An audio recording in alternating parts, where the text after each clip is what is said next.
Need videod räägivad kõnekat keelt sellest, mis juhtub, kui liinibuss peab ootamatult pidurdama. Reisijad pannakse selle tulemusena ikka väga kõvasti ohtu.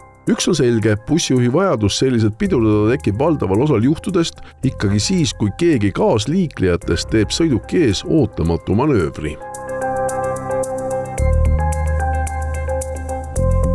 Paraku sellised olukorrad on linnaliikluses täiesti tavalised ja kui sõiduautos on kõik turvavööga kinnitatud ja reeglina sellist järsust pidurdamisest võib-olla süda küll klopib pisut kiiremini, aga midagi hullu ei sünni, siis paraku linnaliikluses ja bussis, kus inimesed on püsti, kus inimesed hoiavad võib-olla ühe käega kinni sellest mingisugusest torust ja teise käega mobiiltelefonist heal juhul või kohati on ka juhtumeid, kus hoitakse kahe käega mobiiltelefonist kinni ja kõik muu maailm paraku tundub, et seisab. Tallinna ühistranspordiliine teenindab päevas tippaegadel 450 bussi. See on suur number ja kahjuks ei lähe ükski päev mööda selliselt, et midagi ei juhtuks.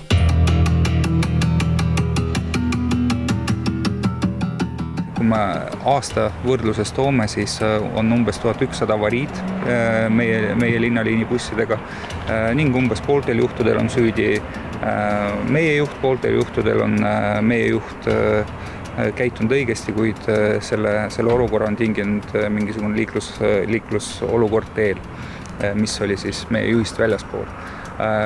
Selle tulemusena on kindlasti ka kukkumisi.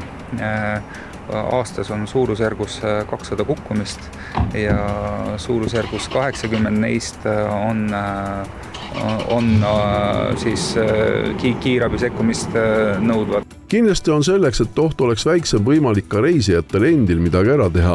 On see näiteks kõige lihtsam asi, ühistranspordis seistes palun leidke võimalus kuskilt kinni hoida. Juba see on väga suur asi. Kannatada võib saada igaüks, näiteks hiljuti ka vankris olnud imik. Eks neid asjaolusid praegu me selgitame, kõik kukkumised, kõik sellised raskemad juhtumid kindlasti inimkannatanuga, eriti kui see on laps, siis see on meie jaoks number 1 prioriteet, see on meie jaoks kõige raskem kategooria.